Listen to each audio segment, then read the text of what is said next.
बहुत छोटी एज में मैंने लगभग 20 इयर्स की एज में पहली संस्था बनाई थी, टीनेजर वेलफेयर सोसाइटी जी।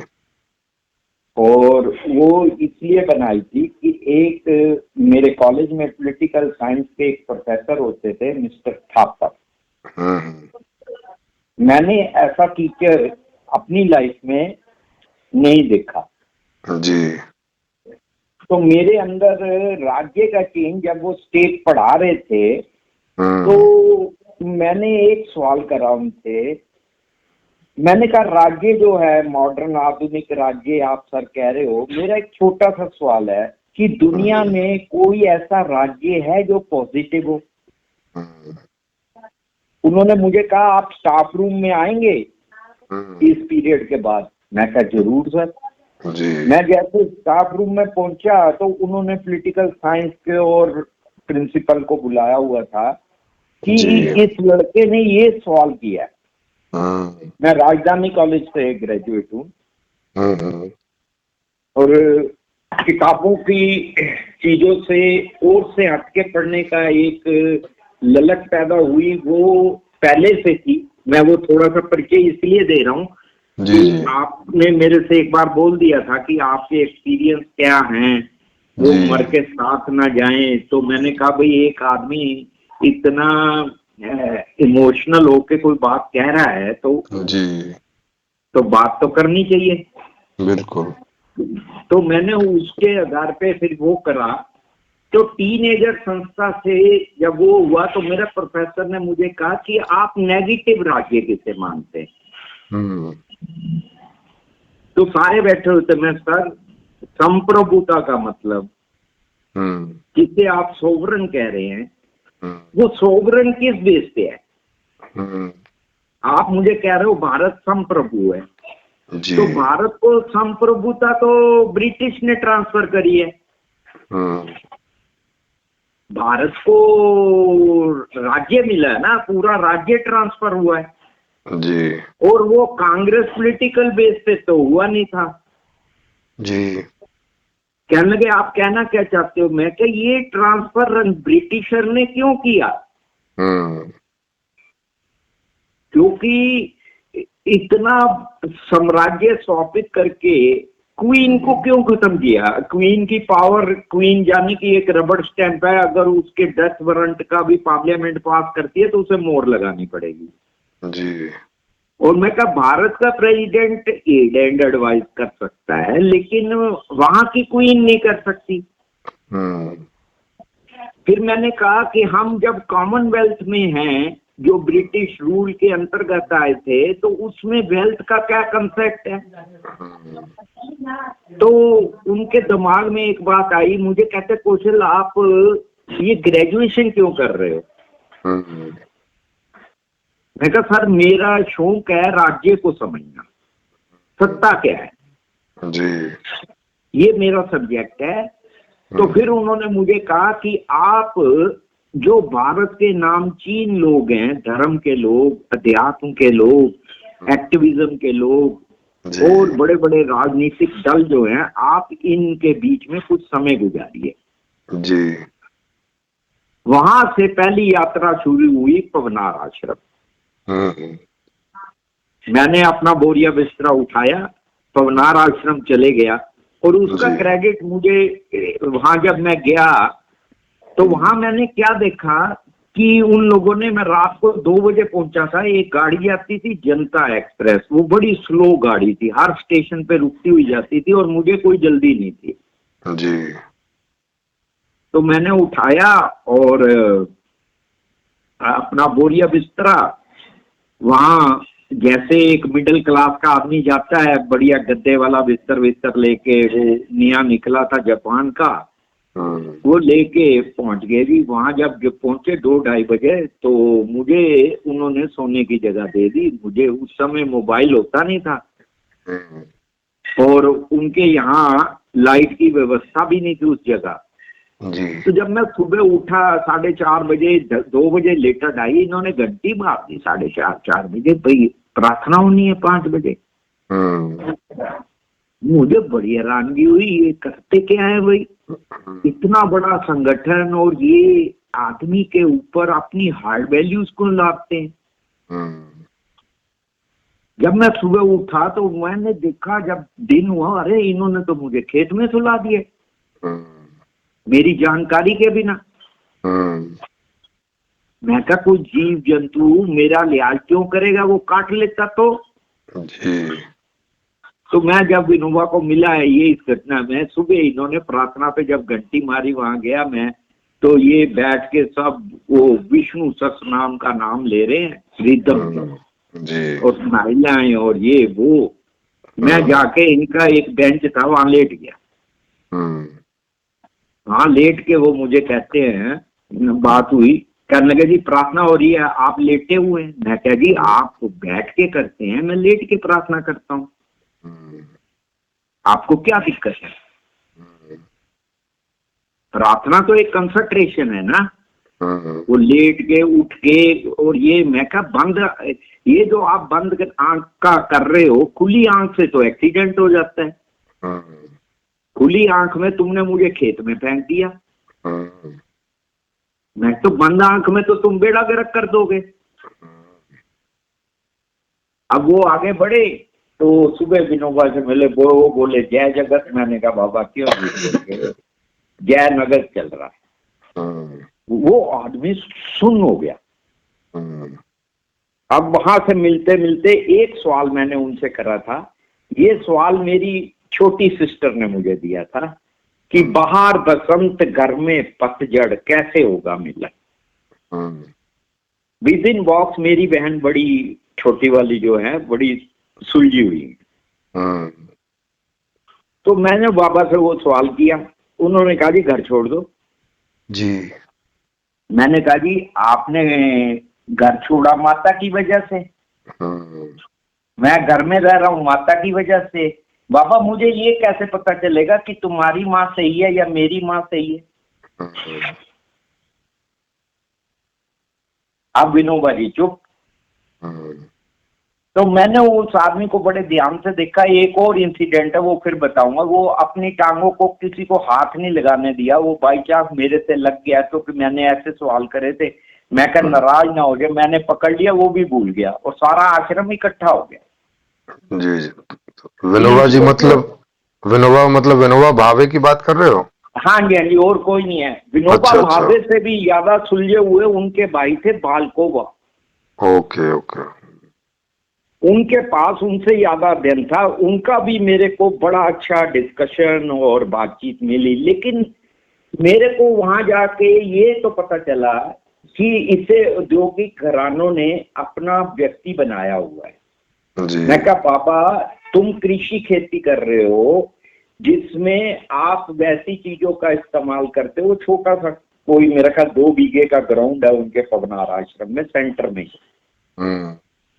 क्योंकि विनोबा को क्या हुआ, इन्होंने कहा कि बाबा ने सपने देखा, वह राम जी की मूर्तियां निकली, ये निकली, और वो मूर्तियां सजाई हुई हैं, राम हरि सब लिखते रहते थे। मैंने बाबा से धीरे से सवाल करा, मैं बाबा एक बात बताओ, तुम सपने में इतनी हजारों साल पुरानी मूर्तियां देख लेते हो, बाबा एक काम करो। कहता क्या? मैं कहा तुम सपना देखो धरती में कहाँ नीचे पेट्रोल है, हम जगह जगह मोड़ियां कर रहे हैं, वो बंद हो जाए। वो आदमी सुलझा हुआ तो था, लॉजिक को भी समझता था। वो जो ब्राह्मणवादी सोच को वो लेके चल रहा था, वो उसकी कंपल्शन थी जी, उसकी प्रसिद्धि थी। अब वो आदमी बड़ा चुप कर गया और वो लोग मेरे पे ध्यान देने लग पड़े जी। जब उन्होंने ध्यान दिया तो एक उद्योगपति जी से मिलना हुआ, तो बड़े ध्यान पे जांच करने से पता चला कि राज्य ये है क्या जी। कि भारत का राज्य पाकिस्तान, चीन, अमेरिका से डिफरेंट कैसे, ये विश्व गुरु कैसे हो सकता है, और ये विश्व गुरु है भी कि नहीं है। फिर आया सनातन जी। अब जब सनातन की जांच करी तो एक और हैरानगी होगी सर। मैं कह यार ये तो एक बहुत बड़ी कंडीशनिंग है जी। अब लोग मुझे पूछे कौशल जी कंडीशनिंग क्या होती है, मैं कह कंडीशनिंग का मतलब समर्पण है आपका, जी। आप उस पे बात ही नहीं करेंगे। अब मैंने कहा भाई आप अध्यात्म और आत्मा की बात कर रहे हैं, आत्मा है कि नहीं है इसका क्या प्रूफ है। तो लॉजिक और रीजनिंग में लाइफ शुरू हुई। तो जी। विनोबा जी ये बात सुन के प्रशांत हैरान हो गए कि ये क्या कह दिया इसने कि तू नीचे सपने में देख के ये बता पेट्रोल कहाँ है, जी। तुम इतने प्रसिद्ध हैं। अब उनका स्टाफ पूछे बात होते हुए, वो थी एक कुसुम बहन थी, वो साथ के साथ लिखती थी सवाल। तो जब वो मैं टंगा, उन्होंने कहा कौशल जी आपने क्या सवाल करा, विनोबा ने इशारा कर दिया चुप रहो, उसकी उंगली कर दी और मुझे भी कहा कि तू चुप रहे, और मैं उसकी टांगे तो, और कहते हैं कि 12-13 साल उसने किसी को अपना टांगों पिंडलियों को छूने दिया दबाने के लिए। जी। तो इन लोगों से मुझे, सर्वोदय समाज से मुझे एक बेसिक चीज मिली कि ये लोग ज्ञान और लॉजिक में बहुत समय देखते हैं। जी। इनमें ये क्षमता तो है। इन्होंने मुझे बर्दाश्त किया जी। इन्होंने मुझे आचार्य कुल का कन्वीनर बना दिया एक कॉन्फ्रेंस का ऑल इंडिया का। जी। वो मेरी जिंदगी की फर्स्ट एंड लास्ट कॉन्फ्रेंस थी, वो भी इसलिए करी थी कि राज्य और राजनीतिक दलों से कांटेक्ट करने के लिए। जी। उस कॉन्फ्रेंस के माध्यम से मैं आरएसएस के दिग्गजों से मिला, रज्जू भैया, बाला साहब देवव्रत से नहीं मुलाकात हुई थी, देखा था, एकनाथ रानाडे, ये जो जितने भी दिग्गज थे उस समय के, ये आपके दीनदयाल शोध संस्थान वाले, उनका नाम भूल रहा हूं मैं, उन्होंने अपना आश्रम बना रखा है, सबके नाम, मतलब कि कम्युनिस्टों के ज्योतिर्मय बसु, इन लोगों से सबसे मैंने कांटेक्ट करा और उस कार्यक्रम का मैंने नाम रखा सज्जन शक्ति एक ही है। सर्वोदय समाज ने मेरे से पूछा कि सज्जन का क्या मतलब है। इनमें बड़े प्रोफेसर थे और लिटरेट लोग थे, मैं इन्हें एजुकेटेड नहीं लिटरेट मानता हूँ, अच्छे इंफॉर्मेटिव थे, किताबों की बड़ी नॉलेज थी इनको। हाँ। मुझे कहते कौशल जी आप ये बताओ यहाँ ये सज्जन लिखा है, ये सज्जन कौन है। मैंने कहा आप हैं। कहता मतलब, मैं कहा जो पूछे सज्जन कौन, वो सज्जन है।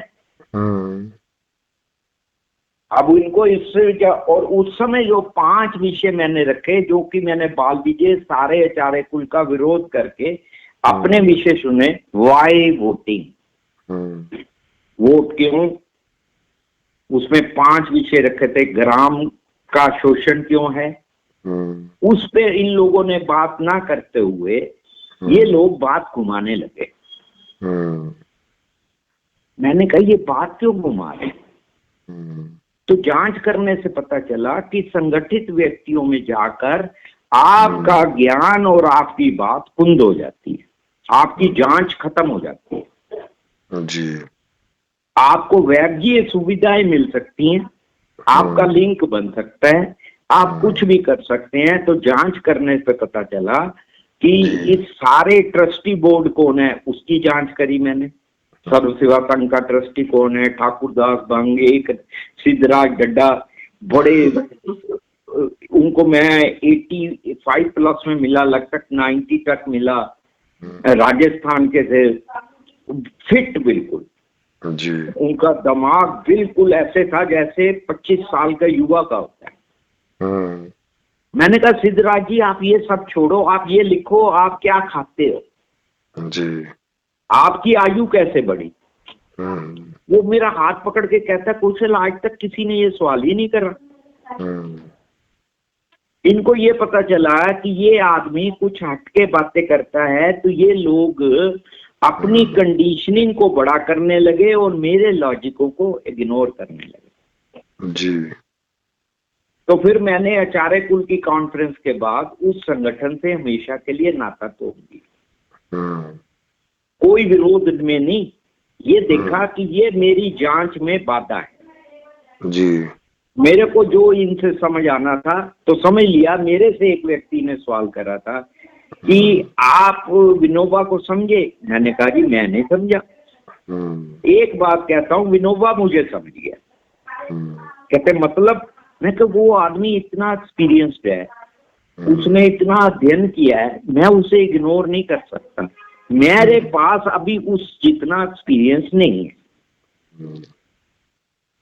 मैं कहा वो व्यक्ति चीजों को समझता है और अपनी मजबूरियों को भी समझता है।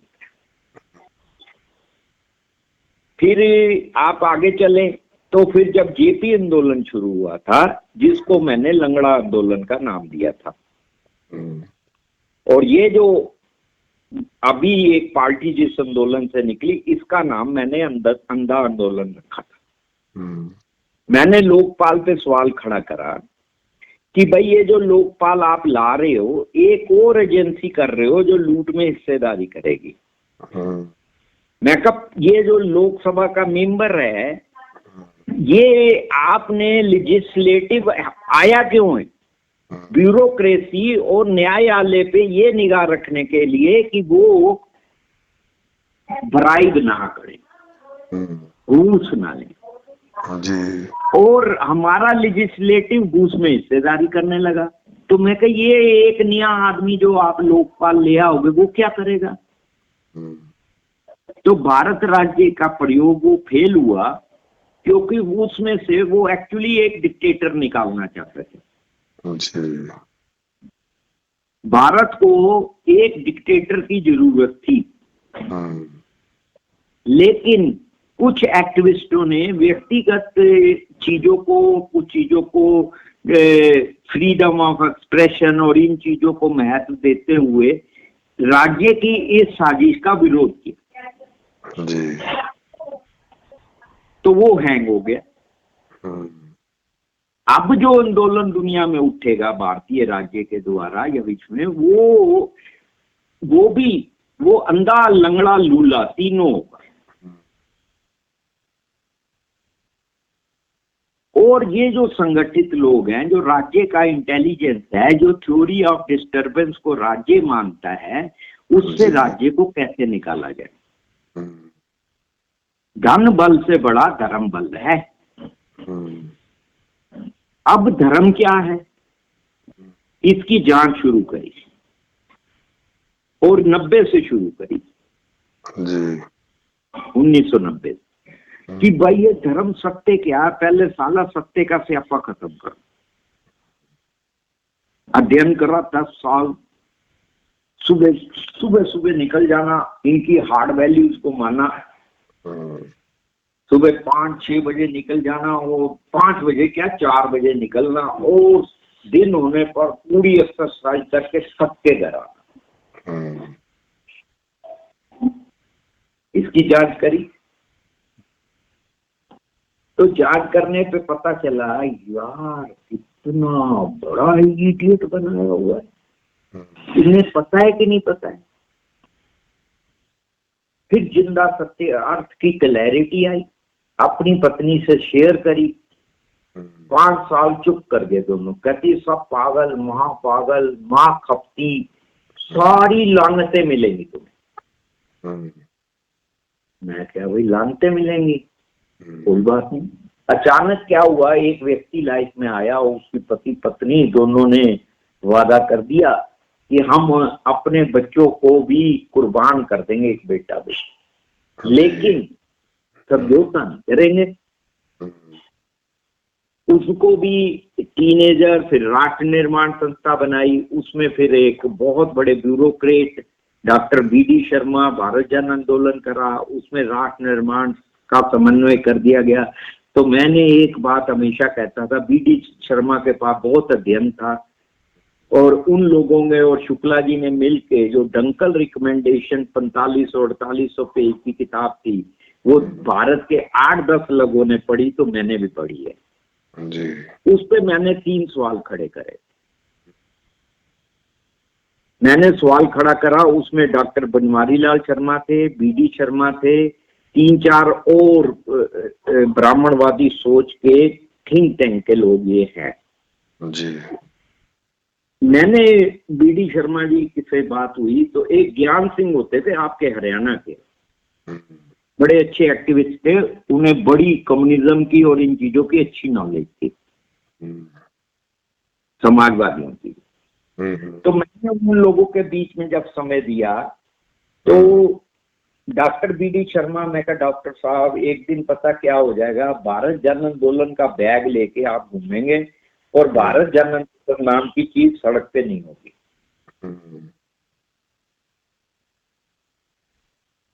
तो ये भारतीय स्टेट जो है, जांच करने से पता चला कि वो इजराइल से ज्यादा शुरूद है जी। शुरूद शब्द में इस्तेमाल कर रहा हूं, अर्थात जो मर्जी जी।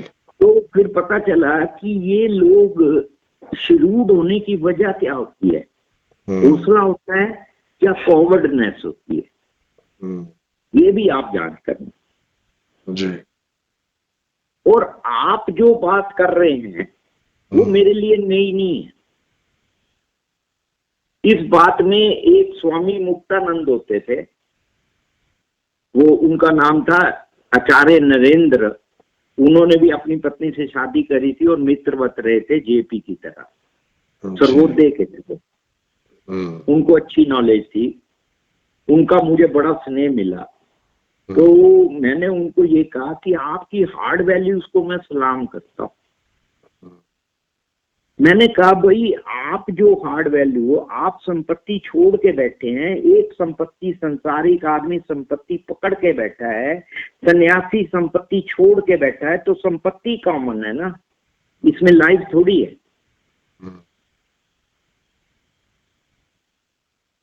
तो ये जो संपत्ति कॉमन क्यों है, तो उन्होंने एक ये काम दिया जिसके आपका एक ग्रुप है वोटरशिप पार्टी, ये वहां से निकला हुआ है। इसमें एक रोशन लाल जी हैं जिन्होंने वेल्थ के ऊपर, यानी कि सारे टैक्स बंद कर दिए जाएं, जिसके पास जो लैंड है उसका टैक्स लगा दिया जाए लोकल बैंक के इंटरेस्ट से। और वो रोशन लाल जी खुद बनिया है, रोशन लाल अग्रवाल है जी। मैंने इनकी जांच करने पे पाया, विंस्टन चर्चिल की एक लाइन थी, वो किताब में है मेरे सामने, उसने नहीं कही, मैं उन चीजों को, मेरे पास कोई ऑथेंटिसिटी नहीं है, मैं बेड़ियों के लिखे हुए इतिहास में से मर्म ढूंढने की कोशिश करता हूँ जी। तो उसमें से जब मर्म मिला, मैं कहा भाई चर्चिल ने बीइंग ए प्रधानमंत्री ये कहा कि मैं भारत को अपने टेन्योर में नहीं करूंगा ट्रांसफर ऑफ पावर, चाहे मुझे आप हरा दे, आउट कर दे, तब आप किसी दूसरे से साइन करवा दें। तो चर्चिल से पूछा क्यों, कहता मैं 2.5% लोगों को जो हमसे ज्यादा क्रूअल हैं, हमसे ज्यादा शुरूद है, उनको ट्रांसफर ऑफ पावर नहीं करूंगा। तो एक संगठित आदमी ने, संगठन का नौकर होता है प्रधानमंत्री, ये बाइडन बच्चे हैं, इनको छोड़ दीजिए, इनकी नहीं है, मत क्या है, कंसेप्ट क्या है दुनिया में, और राज्य लॉजिक है, धर्म लॉजिक नहीं है, धर्म कंडीशनिंग है। आप जो कार्य कर रहे हैं उसमें आप धर्म को क्रिटिसाइज तो करते हैं, उस व्यक्ति को बिठा के, उसको आप ये कहते हैं कि तुम्हें धर्म नहीं पता है जी। आप धर्म को ओशो से बड़ा कंप्रोमाइज करके बैठे।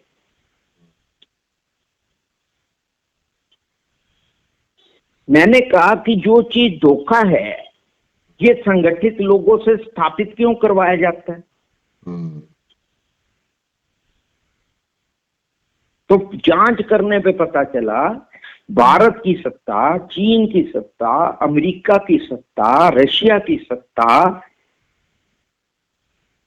जापान की सत्ता, इतने बम, इतनी पावर ऑफ साइंस होते हुए, इतने मुद्रा की शक्ति होते हुए ये लोग एक दूसरे से डरे हुए, ये डरे हुए लोग अपने नागरिक, सो काल दास का नया नाम नागरिक है, उसका भय कैसे दूर करेंगे, उसका डर कैसे दूर करेंगे। इतने बड़े बड़े संगठन डरे हुए हैं। तो धर्म ने एक बड़ी पहले साजिश करी थी बुद्ध के समय में। बुद्ध की नास्तिकता जो थी उसको ब्राह्मणवादी सोच ने बुद्ध को जीने क्यों दिया, ये बड़ा सवाल है। महावीर को जीने क्यों दिया, इसको छोड़ देते आप। गांधी नंगा क्यों रहा, वो सनातन मत का अम्पलाई था। और सनातन में जब आप आते हैं तो चाणक्य बाहर निकालो तो सब खत्म हो जाते हैं। जब आप चाणक्य की जांच करेंगे तो आपको क्या मिलेगा, साम दाम दंड भेद। काम मैंने तुम्हारे मत के अनुकूल समझ को समझ जाए कंसेप्चुअली शास्त्र के बेस पे तो ठीक है, अगर वो उस पे नास्तिकता या कुछ और करे तो दाम में ले आओ उसे, करप्शन करो, घूस दो, लूट में हिस्सेदारी करो, राजनीति हो गई। और फिर भी नहीं मानता है तो साम दाम दंड दिखाओ उसे। दंड करने का क्या है, उसके परिवार को इमोशनल बेस पे उसे हैंडीकैप करो। तंग करने में कितनी देर लगती है, आपको 2 मिनट में परेशान किया जा सकता है। आदमी कमजोर जीव है, जांच करने में पता चला। लेकिन मैक्सिमम वीक है, मैक्सिमम इंटेलिजेंट है। इंटेलिजेंस मिला था उसको केयर बनाने के लिए, आप बनाने लगे सत्ता और संपत्ति। दुनिया के तमाम हजारों साल का इतिहास उठा के देख लीजिए, ऑर्गेनाइज्ड क्रिमिनलिटी को पावर बोला गया है।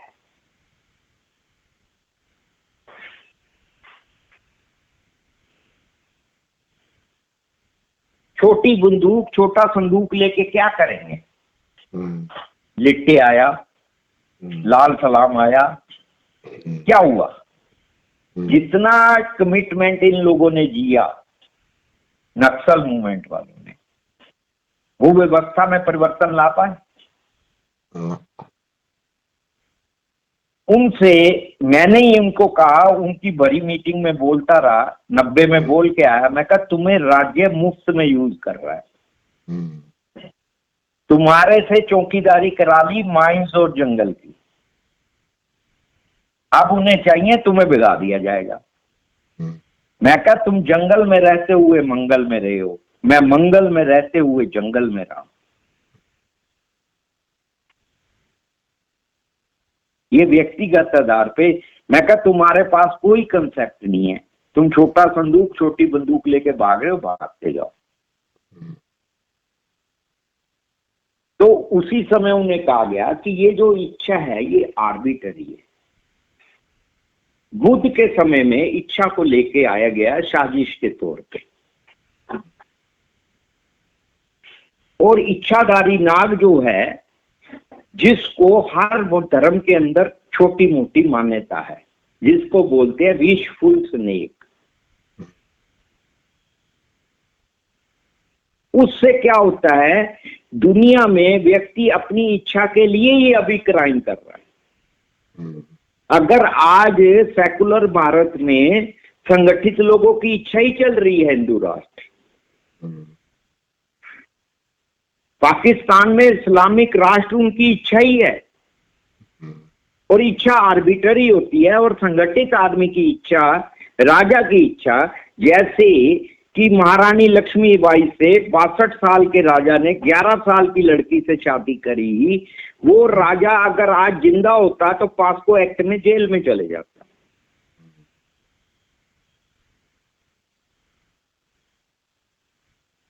मैंने कहा कि राजा की इच्छा जो है वो सर्वोच्च है, वो धर्म है, वो परमात्मा है, वो सत्ता है, वो भगवान है। दास की इच्छा कर्म कर, फल की इच्छा मत कर, ये व्यास नामक एक ऑर्गेनाइजेशन की देन है कि भाई तूने कर्म करना है। कर्म इच्छा किसकी है, वो राज्य की या राजा की होगी। तू उसके लिए मरेगा, तुझे इनाम निष्फल है, करम अकरम विकरम भी बोला गया। इस पे विनोबा ने बहुत अच्छा लिखा है, विद इन बॉक्स।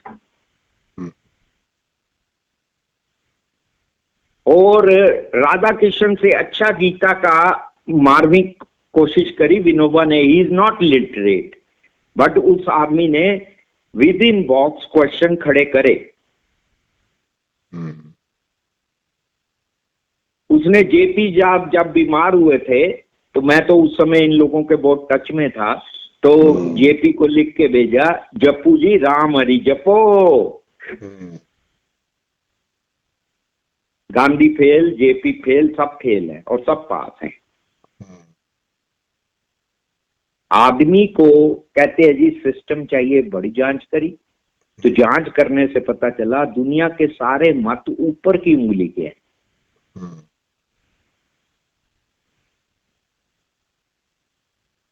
भाई ये ऊपर की उंगली क्या हो गई? और मैंने कहा मां क्यों बोल दिया गया? अभी कुछ दिन पहले आरएसएस के मेरे पड़ोस में ही है, मेरे से उम्र में 10 साल बड़े हैं।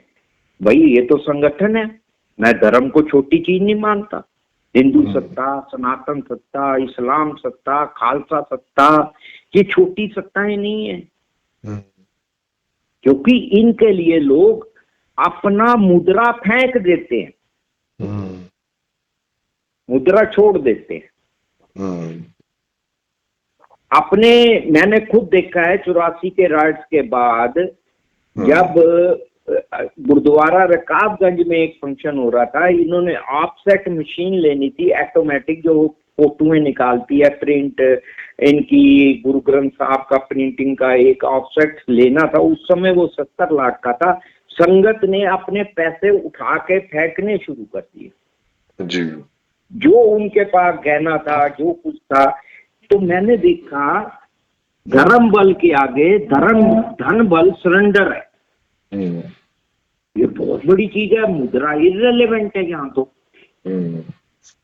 आदमी ने मुद्रा भी छोड़ दी। फिर एक घोषणा हुई कि भाई जिन्होंने जो दे दिया, पैसा पूरा हो गया। भाई ये कैसे पूरा हो गया? 2-4 हजार की गैदरिंग होगी, इतना पैसा कैसे इकट्ठा हो गया? कहते जी एक सरदार जी का नाम लिया गया कि उन्होंने ये पैसा चेक पूरा दे दिया गया है, बाकी अगर लोग अपने पैसे वापस लेना चाहते हैं तो ले। एक भक्त ने गारंटी दे दाढ़ी खुली, उस आदमी के पास पहुंचने की कोशिश करी, तो पता चला कि गुरु सिंह सभा का ये जो धन मन है, ये इनके ट्रस्टी बोर्ड में धर्म इनको मिनिमम इंटरेस्ट पे पैसा देता है, 0.25 पे। ये 1-1.5 पे जो करते हैं वो पैसा वापस भी ले लिया गया, और ये शो करा गया कि परमात्मा का दान महादान महाकल्याण। ये बात आपसे इसलिए शेयर कर रहा हूं जी, आपको, आपके संगठन को मैं कुछ नहीं कह रहा हूं। दुनिया में इतने संगठन है, भारत में लाखों संगठन है, एनजीओ है, सब है, और सबको हक है लूट में हिस्सेदारी करने का और रोकने का या बढ़ाने का जी। ये आर्बिटरी है, जो मर्जी करते रहो, कोई दिक्कत नहीं है, कोई जो मर्जी करे, क्योंकि राज्य को डिवीजन चाहिए जी। थ्योरी ऑफ डिस्टर्बेंस जो है वो इनको भी नहीं पता था, जो बड़े संगठित लोग थे। मेरे को इसी डिस्कशन में एक बड़े आईएएस अफसर ने, बीडी शर्मा ने बोला था, ये सब लोग बैठे हुए थे, एक साउथ के भी आईएएस थे, मीटिंग हो रही थी, तो बाद में कहते हैं कि कौशल जी ये जो रशिया में हुआ है, सोवियत यूनियन में, ये क्या हो गया? मैं कहा इसका मतलब ये है एटम बम देश को यूनाइट नहीं रख सकता, पावर ऑफ साइंस कंट्री को यूनाइट नहीं रख पाई। क्यों नहीं रख पाई? अब वो सोच, कहते जी गरवा चौक का दिमाग खराब था, उसने गड़बड़ कर दी। मैं कहा उसने गड़बड़ कर दी, बाथरूम में सुला देते उसे। मैं कहा भाई नेता तो सबसे बड़ा जोकर होता है, क्या बात कर रहे हो? मैं कहा सोवियत यूनियन नामक थिंक टैंक डिफीट हुआ है। ये थिंक टैंक का समझौता है। डॉलर की सत्ता नाचता रुपया, डॉलर की सत्ता नाचता रूबल। तो जब ये आया डंकल रिकमेंडेशन में 3 पॉइंट बोले थे, ये बात कह के मैं विराम दे रहा हूं जी जी। और 3 पॉइंट ये थे। Thanks, you are a very good listener. जी शायद अपने बाद मैं किसी को लिसनर मान रहा हूं तो आपको मान रहा हूं जी। Thank you sir. मैंने बहुत सुनने की क्षमता रही है मेरे में। मैं मीटिंगों में घंटों बैठ के सबको सुनता रहता था और मजे से आंख भी बंद होती थी। लोग सोचते हैं बेवकूफ है। जी। बड़ा आनंद आया। फिल्म भी देखी। जी मैं, मेरे एक डॉक्टर हिमांशु है, न्यूरो सर्जन है जीटीवी में। जी। वो बड़ा एक्टिविज्म को उसको शौक आया। मैं कहा क्या फिल्म नहीं देखनी, तुझे फिल्म दिखाता हूँ। जीपीएफ में ले गया। मैं कहा इनका कहना मत मानियो। मैं कहा मेरे पीछे भी मत चलियो। को कहा कि इन लोगों से अपनी जांच करो। ये झोले में दिमाग लेके घूमना जी। और व्यक्ति को चोरी करना, ये धर्म से शुरू हुआ है और ये आज तक चल रहा है। ये चोरी कैसे रोकी जाए? मैं कहा धर्म जो है जेब नहीं पकड़ता, आपको पूरा चोरी करेगा, उसकी कलाकारी है। मैं कहा ये कलाकारी कलंकारी क्यों बन गई? 47 में उधर ओम बाई गुरु नहीं बचाने आया, इधर अल्लाह नहीं बचाने आया, ये तो फेल हो गया। फिर चला क्यों रहे हो? तो जांच करने पता चला कि धर्म के नाम से मरने मारने से धर्म की सत्ता मजबूत होती है, इनकी ठगशालाएं और बनती है। जो वहां से बच के आए थे उन्होंने यहाँ आके मंदिर गुरुद्वारे बनाए, जो यहाँ से बच के गए उन्होंने किसको बनाया? मस्जिदों को बनाया। तो क्रिश्चियन सत्ता ने हिंदू संपत्ति और इस्लामिक संपत्ति का मोटा मोटा खाका खींचा। जिस समय रिसोर्स इतने ज्यादा नहीं थे, मेटल रिसोर्स था, ज्ञान रिसोर्स नहीं था। जैसे मुसलमान भाले से तलवार को हराया और भाले और तलवार को ईसाई सत्ता ने बंदूक से हराया।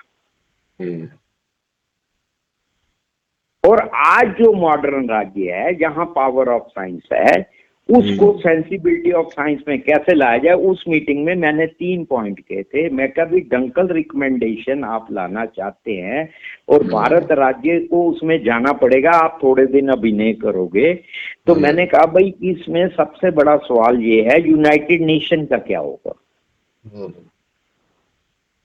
उस समय पीएन अफसर होते थे, उनसे मैंने फोन करा, ये MTNL से। मैंने कहा अक्सर साहब मुझे एक बात बताओ, क्या दुनिया को व्यापारी लीड करेंगे? कहता कौशल एक बात याद रखना। मैं क्या? कि दुनिया को व्यापारियों ने ही बदला है, राजाओं ने और संगठित लोगों ने नहीं बदला। ये तो पाले जाते हैं। मैंने उनकी बात की जांच करी। फिर उनकी पुत्री से 2 बार मुलाकात हुई, नंदिता अख्तर से। उन्होंने मेरे सारा पेपर देख के बड़ी जल्दी समझ गई थी वो बात। बड़ी कुशार बुद्धि वाली महिला है। उन्होंने मुझे ये कहा कौशल जी सारी LLB की और पूरी बुक्स भरी हुई थी उनके घर में, यही मोती बाग में रहते हैं, कोई बड़ी बात नहीं है, आप भी कोई भी मिल सकता है किसी से भी। आदमी का आदमी से मिलना, आदमी का आदमी से बातचीत करना, उसमें चित न करना एक दूसरे को, ये अचीवमेंट है। Never ignore anyone, even stone को भी इग्नोर मत करो, वो भी काम आता है। ये वो छोटी एज का ही क्लैरिटी है। तो मैंने BD शर्मा वगैरह को कहा, मैं कहा भाई पहले विश्व की करेंसी तो एक कर दो और पूरे वर्ल्ड की बाउंड्रीज खत्म करो। और तीसरा पॉइंट ये है कि आर्मी देशों की नहीं होगी, एक आर्मी होगी।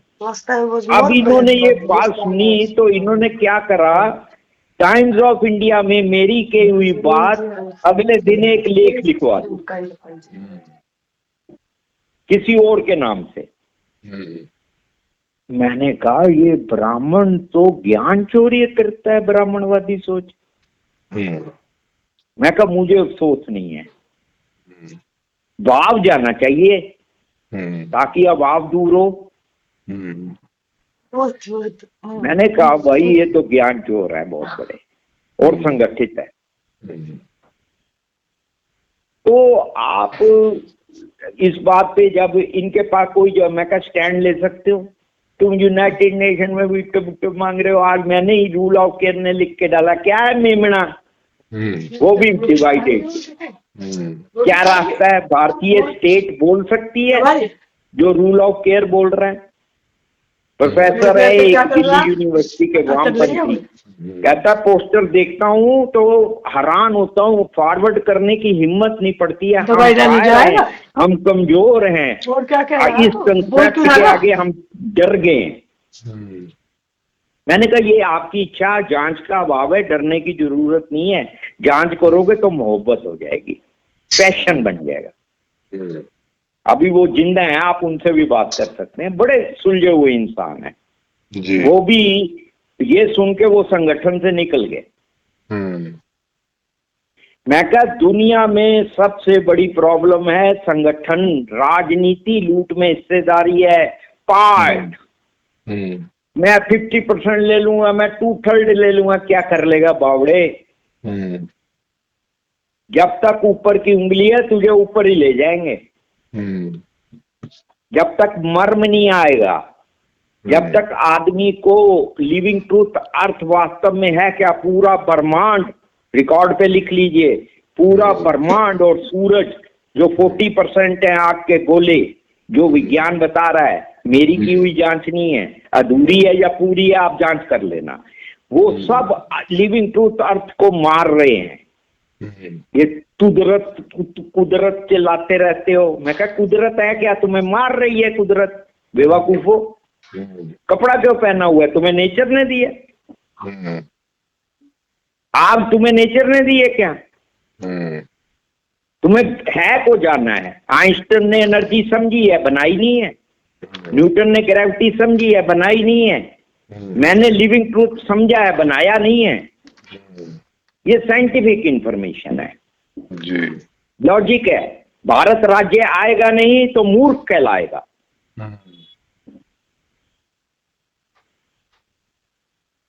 बाकी इन संगठनों की क्या बात करनी है, किसी से समर्थन चाहिए ही नहीं। 800 करोड़ लोगों को जांच के लिए कहा जा रहा है, और मैंने कहा भाई यूनाइटेड नेशन यूनिक नेशन बना सकते हो कि नहीं। मुद्रा की शक्ति से आप व्यक्ति को नियंत्रित कर सकते हो, राज्य को नहीं। आप पाकिस्तान को कंगला बोलते हो, क्या फर्क पड़ रहा है, राज्य तो है ना।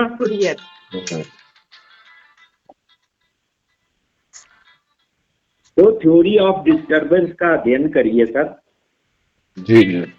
और शायद आप इंटेलिजेंस के पास है भी कि नहीं, भारत राज्य के पास भी इतना इंफ्रास्ट्रक्चर है कि नहीं है, क्या उनमें कैपेबिलिटीज है, इतना हौसला है कि वो विश्व की बात कर पाए, अपनी बात कर पाए। बड़ी बात तो ये सनातन, ये वनातन, ये हिंदू मुस्लिम सिख ईसाई, इस धोखे की ये लड़ाई, ये बैकअप हो चुका है। जी जी, बैकअप होना है।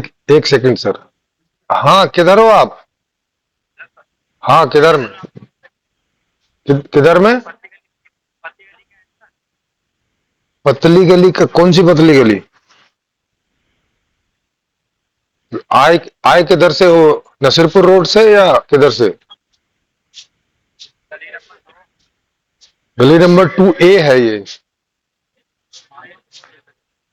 हाँ है। अच्छा इधर, हाँ ठीक। जी सर बताइए, हो गया। कोई बात नहीं। ऐसा है कि जी। अब बात ये आती है सामने उठ के कि दुनिया को जो किंग टाइप लिविंग कहते जी सबको दे देंगे, मैं कहा सबको एक टापू दे दो, मुझे क्या है जी।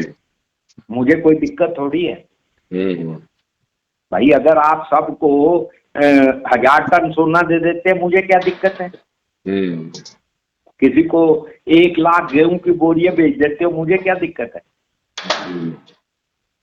भाई। दिक्कत कहाँ है ये तो समझो। 15% जो पालतू हैं, 85% फालतू हैं, सारे फालतू पालतू बनने के लिए लड़ रहे हैं। जी। कल भूदेश से बात हो रही थी, मैंने कहा भाई ये 4% जो बच्चा बड़ा है इसको क्या बोलते हैं। कहता जी डीएनएस अनाउंस। मैं क्या भाई हिंदी में क्या बोलते हैं। कहता है महंगाई भत्ता। मैं कहा तुम शाब्दिक क्रिमिनल हो। भारतीय राज्य ने शाब्दिक क्रिमिनलिटी के लिए डीएनएस अनाउंस है प्यारा। मैं कहा छोटी छोटी चीजों से ही पता चल जाता है राज्य की नीयत क्या है और संगठित लोगों की नीति क्या है। कहाँ के गुलाम हैं, कहाँ से बांग लगा रहे हैं जी। मैं कहा संख्या बल से आप समाधान नहीं निकाल सकते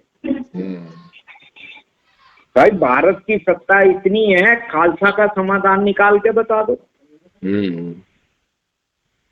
जब तक खालसा धर्म है वो खालिस्तान मांगेंगे जी। मैंने कहा भारत ने जब सेकुलर कॉन्स्टिट्यूशन बनाया है, क्यों बनाया है कि उन्होंने माना है कि कोई धर्म सत्य नहीं है, सत्ता है तमाम सर्व धर्म संभाव जो बोलते हो, इसका सही अर्थ है सर्व ठग संभाव। मैं कहा ये जो संगठित ठग हैं, इनको राज्य के छोटे मोटे सिद्धांत बना के धर्म ने कहीं ना कहीं मर्म की चीजों पे कब्जा किया। मैं कहा तभी धर्म चला है। धर्म ओल्ड रिजेक्टेड पॉलिटिकल मूवमेंट है।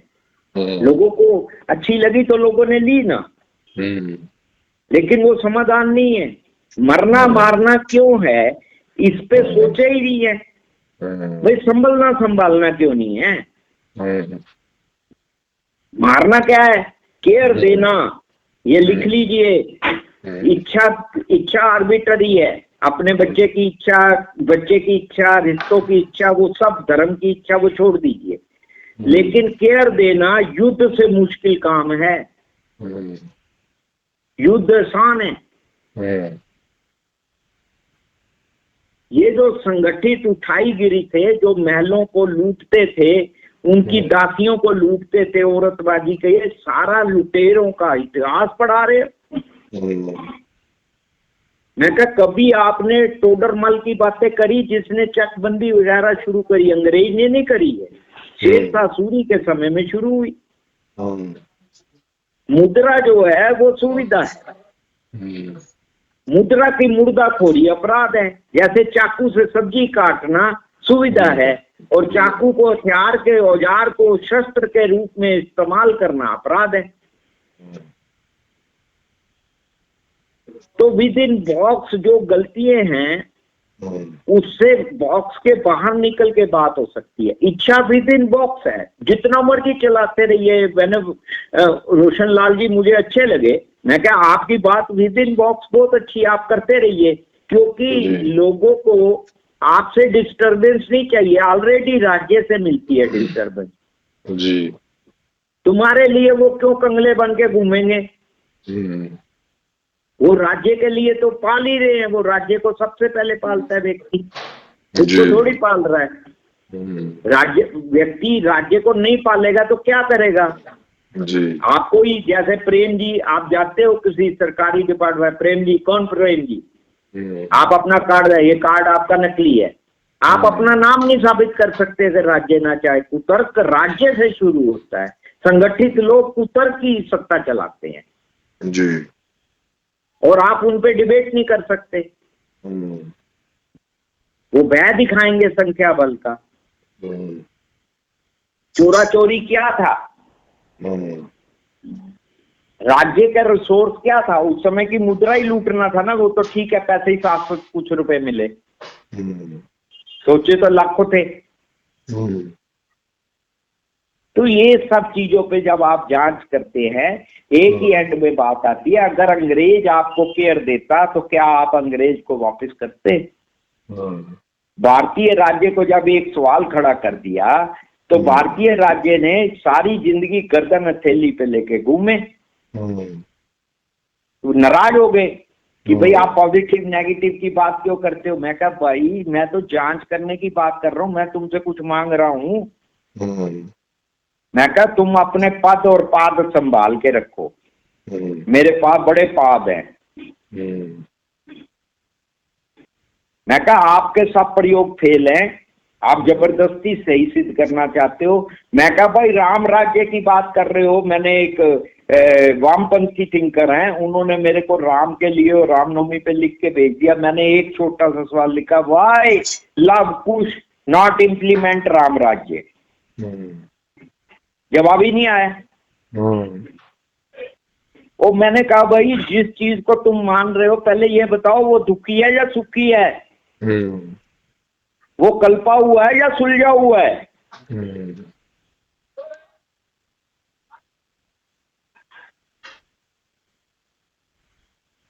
तो ये अब आपको जो कह रहे थे, ये सारांश में जो बातचीत कही है आज के लिए, आप अपना मेरे को जो मैंने आपका सारा जांच किया है, आप उस बात को बुरा मत मानिए। और जब आपकी पहली चीज आई थी, वो बच्चे हैं अभी जोश में भाग रहे हैं कुछ लोग, और उनके अपने व्यक्तिगत इंटरेस्ट होते हैं जी। सीधी सी बात है, नाक के नीचे सब एक जैसे हैं जी, फर्क आता है नाक से ऊपर का। नाक से नीचे कोई लड़ाई नहीं है, वो इच्छाएं हैं। झगड़ा है नाक से ऊपर का, कंसेप्ट का। ये साइंस का जो जब आया, आइंस्टाइन का आया तो एटम बम आया, पावर ऑफ साइंस आई। लिविंग ट्रूथ अर्थ का जो कंसेप्ट है उससे सेंसिबिलिटी ऑफ साइंस आएगी। पावर ऑफ साइंस क्राइम है, मिस यूज ऑफ साइंस का दुरुपयोग धर्म से ज्यादा हो रहा है, और वो धर्म की सत्ताएं कर रही हैं।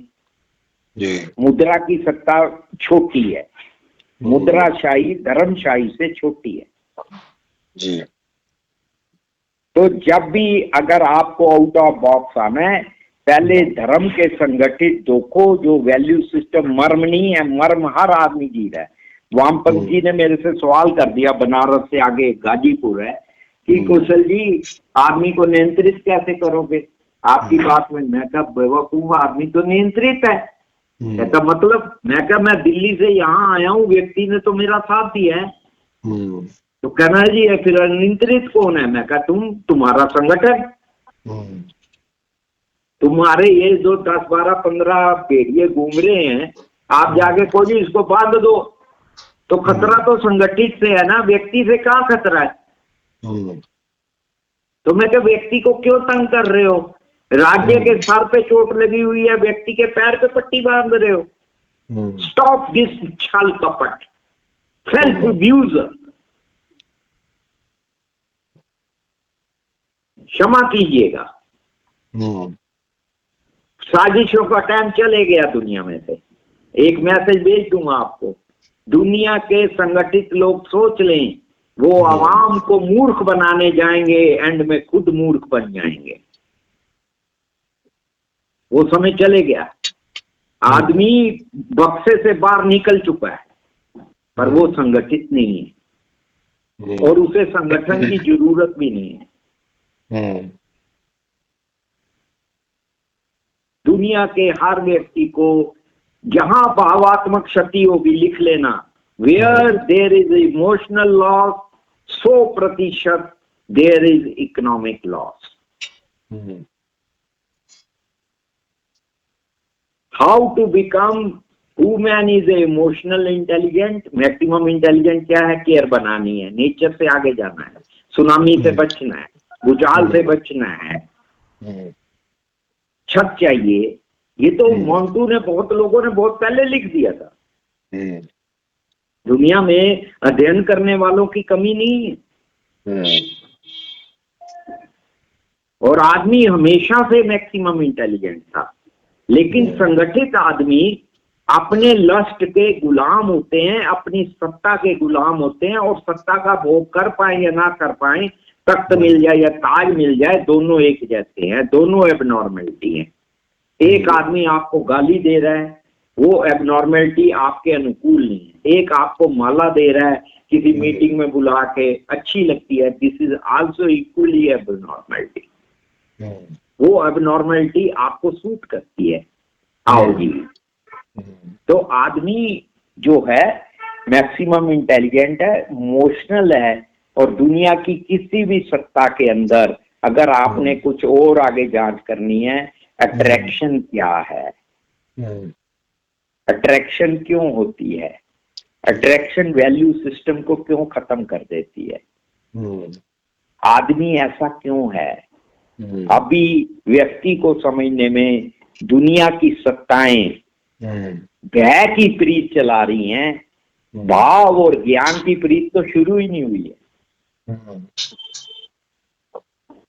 ये भय की प्रीत 12,000 साल पुरानी, और उसमें सनातन सबसे आगे है। तो इनको अपने अंदर जांच करनी है। एक बार एक ब्राह्मण है, टाइम्स ऑफ इंडिया के पत्रकार है बहुत बड़े, तो वो ब्राह्मण है, उनका नाम याद नहीं आ रहा, बता दूंगा बाद में। मुझे कहते हैं आज से 8-9 साल पहले जनता टीवी में भी वो आ गए थे चीफ एडिटर बन के, तो मेरा कार्यक्रम चल रहा था। कहता कौशल जी आप ब्राह्मणों के पेट पे लात मार रहे हो। मैं कहा तुम्हें गलत का मतलब पता क्या होता है? कहता गल की लत। मैं कहा तुम्हारी सारी लत गलत है, तुम लात कह रहे हो। मैं कहा पहले भय की प्रीत की रोटी खाते रहे हो, अब ज्ञान की प्रीत की रोटी खा लो। डरते क्यों? मेहनत करनी पड़ेगी।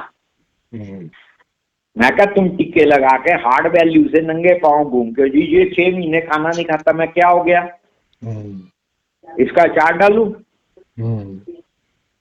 मैं कहा सवाल ये है कि गांधी के नंगा रहने से लोगों को कपड़े मिल गए। मैं कहा वो तो 15 अगस्त को लाइटें बंद करके बैठा हुआ था, इतना बड़ा संगठन का आदमी जिसको आपने बाद में राष्ट्रपिता और महात्मा बोला, वो कह रहा मैं बोंदू बन गया। मैं कहा उसने कितना इमोशनल उस रात को कैसे सहा होगा उसने। मैं कहा तुम इतना ज्यादा सत्यानाशी हो कि आप संगठन के निर्णयों को जबरदस्ती थोपते हो जी। मैं कहा राज्य ने कहा, भारतीय राज्य ने कहा लिखा है इमोशनल सिक्योरिटी? कहीं लिखी है? मैं कहा no relevance of economic security unless until you have not emotional security. याद रखना मेरे मित्र, इतना 1 घंटा सुन लिया है तो मित्रता शुरू होती है। एक बात हमेशा याद रखना, कोई भी आदमी जब धोखा देने जाता है पहले अपने आप को दे चुका होता है।